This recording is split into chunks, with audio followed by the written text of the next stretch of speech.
Sekarang kita akan mulai mengelaborasi pengalaman sahabat-sahabat kita. Silakan mungkin aku kasih kemuliaan buat Teteh ya untuk memilih satu di antara sahabat kita yang ingin kita eksplorasi, elaborasi pengalamannya ketika belajar di Abundant Revolution. Silakan Teh. Nah, aku ingin sekali dengar cerita dari Mbak Umi Fauzia batch 4. Assalamualaikum sayang. Boleh cerita nggak sebelum Waalaikumsalam. sebelum belajar dan setelah praktekin 30 hari daily rutin, Iya. ada cerita indah apa yang mau dibagiin buat Aku tadi Umi? sengaja tidak ngebaca apa pesan WhatsApp ibu siapa tuh namanya Umi Faiza itu berhasil apa sengaja nggak baca supaya kemudian Surprise. surprise saja gitu ya. Ibu silakan memperkenalkan diri terus mungkin bisa sharing pengalamannya ketika belajar di Abundant Revolution. Kita tidak tahu Bu, jangan-jangan dari sharingnya Ibu ini mampu mengubah hidupnya banyak sahabat-sahabat yang berada di titik terendah. Monggo, silakan Bu Umi Faiza. Nggih, terima kasih Mbak Febi, Mas Hendra. Nggih. Hari ini saya terima kasih diberikan kesempatan, meskipun saya sebetulnya masih merasa belum pantas ada di sini, Kak Febi. Ngapunten, saya belum sehebat teman-teman yang lain yang wow gitu, nggih. Tetapi ini satu eh, kemajuan buat saya, nggih. Artinya bahwa kemarin-kemarin saya terus terang memang banyak mengikuti nopo kelas-kelas juga, tetapi ya sekedar gitu loh.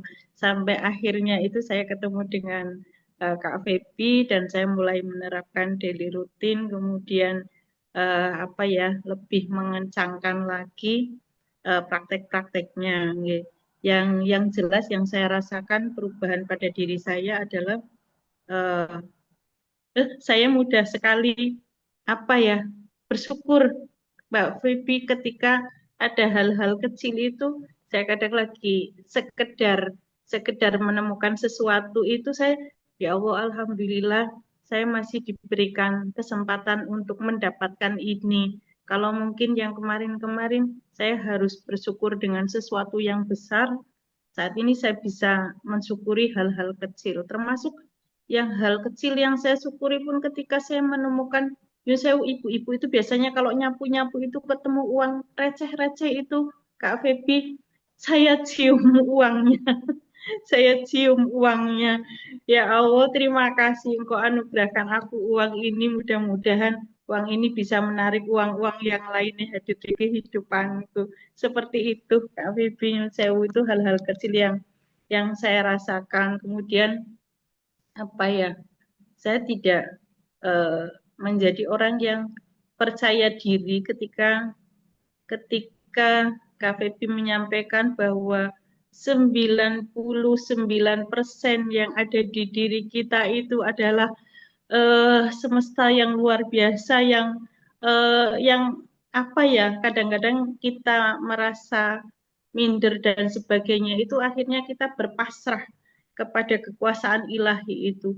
Udahlah, terserah ilahi itu, Allah itu mau ngatur saya seperti apa. Termasuk hari ini, Kak Nyun Sewu, ketika saya hari ini ada jadwal eh, apa, ditugaskan rapat di Jakarta itu, antara saya apa ya, memilih hadir atau tidak, karena saya terus terang di rumah juga. Hari besok itu ada acara di rumah sorenya, tetapi ketika saya serahkan ke semesta dan semesta yang memilihkannya, hari ini saya masih ada di Selawi dan ternyata ditugaskan orang lain untuk hadir di sana. Seperti itu dari hal-hal yang apa ya, ketika saya mau memilih itu sudah, saya tidak memilih, tetapi apapun yang dipilihkan oleh semesta itu saya sudah lepas, dan apa yang dipilihkan itu sesuai dengan harapan apa ya, yang tersimpan di hati saya itu.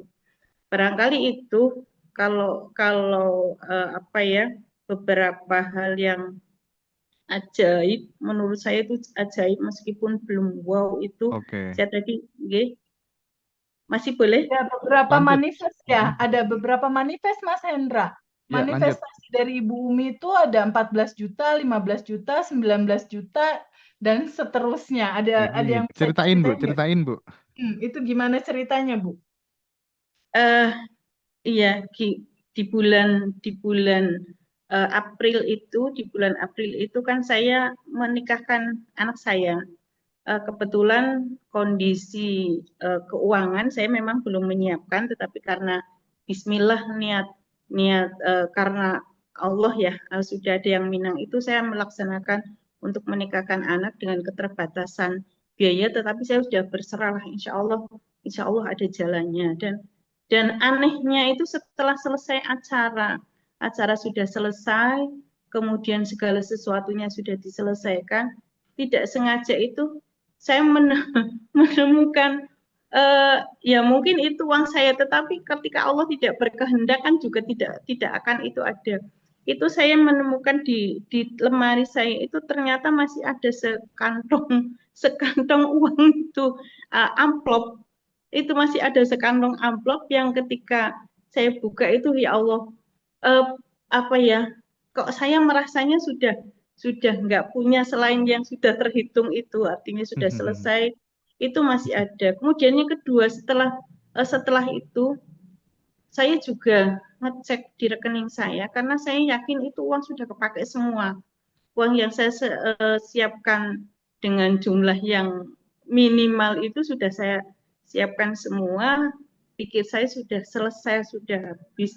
Ternyata ketika saya cek rekening, di rekening itu masih ada sekitar 20 jutaan KVB. Saya juga benar, saya nangis itu. Saya lihat rekening itu, setelah itu saya, ya Allah, kok ternyata saya masih punya uang, saya bilang itu.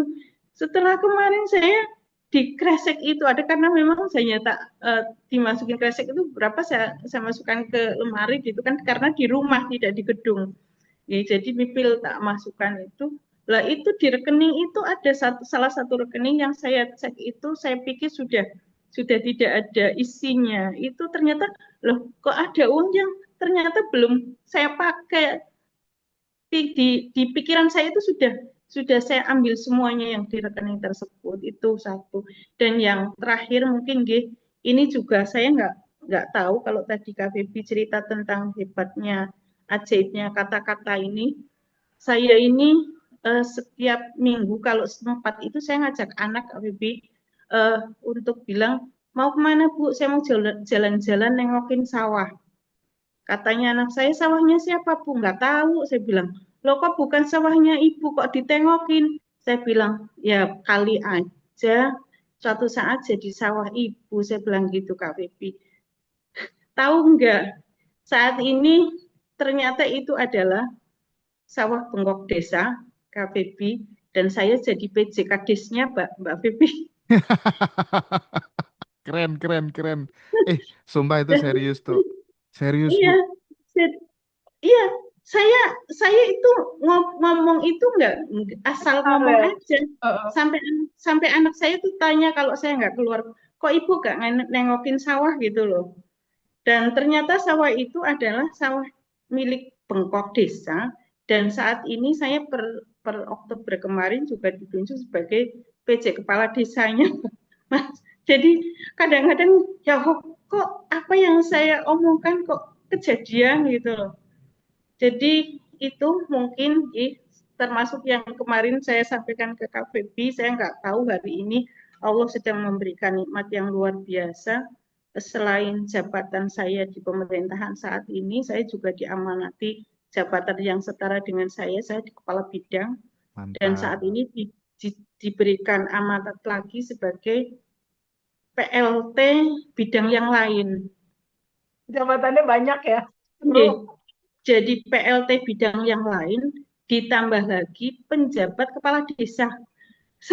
Saya bingung, orang lain aja lagi pada kepengen punya jabatan.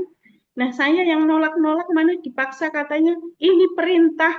Kan saya jadi, apa ini, apa ya, Allah berkehendak sesuatu untuk saya gitu. Saya sudah nolak-nolak, saya enggak. Ya saya mohon, ini sudah kebanyakan saya bilang, tetapi ini perintah, tolong dilaksanakan, sudah tidak ada lagi. Ya sudah, ini saya Bismillahirrahmanirrahim, meskipun di kepala saya itu ya Allah tiga hal itu harus, ya Alhamdulillah ini sudah 1 bulan lebih 3 jabatan itu bersama-sama saya laksanakan. Mohon doanya mudah-mudahan diberikan kelancaran. Itu barangkali Kak Bibi, Mas Hendra. Iya, thank you. Keren banget. Ini jadi pelajaran baru buat teman-teman ya. Jadi meskipun properti itu belum kita miliki gitu ya, tapi dari ceritanya Umi Faiza tadi keren banget dan tidak sedikit pengusaha-pengusaha besar kayak Agung Sedayu Group itu juga mengawali dengan cara seperti itu sih. Ketika kemudian jualan koran, oh ini nanti aku bakal beli rumah ini gitu dan lain sebagainya, banyak cerita-cerita kayak gitu. Keren sekali. Mungkin Teteh langsung respon aja nanti apa mungkin moral story yang bisa kita ambil dari apa yang sudah disampaikan sama Umi Faizah tadi. Thank you. Ya, ini kisah luar biasa Mas Hendra. Ngaji Roso membidani, memfasilitasi pengetahuan ini tersampaikan kepada masyarakat luas ya. Tadi Umi Faiza sempat cerita, sebelum dia bertemu pengetahuan tentang kesadaran ini, situasinya adalah rasa mental dia merasa kekurangan, merasa rezeki biasa aja, dan merasa minder, merasa nggak mampu, merasa nggak percaya diri, dan banyak berharap kepada manusia. Ini memang kebanyakan di antara kita seperti itu. Aku 2019 juga begini sebelum ketemu kesadaran. Nah, ketika masuk kelas, tahu tentang siapa dirimu, bagaimana cara kerja hukum semesta bekerja dalam kehidupan kita, dan Umi mengambil keputusan ketika tahu itu. Keputusannya adalah identitas lama, dadah. Selamat datang identitas baru.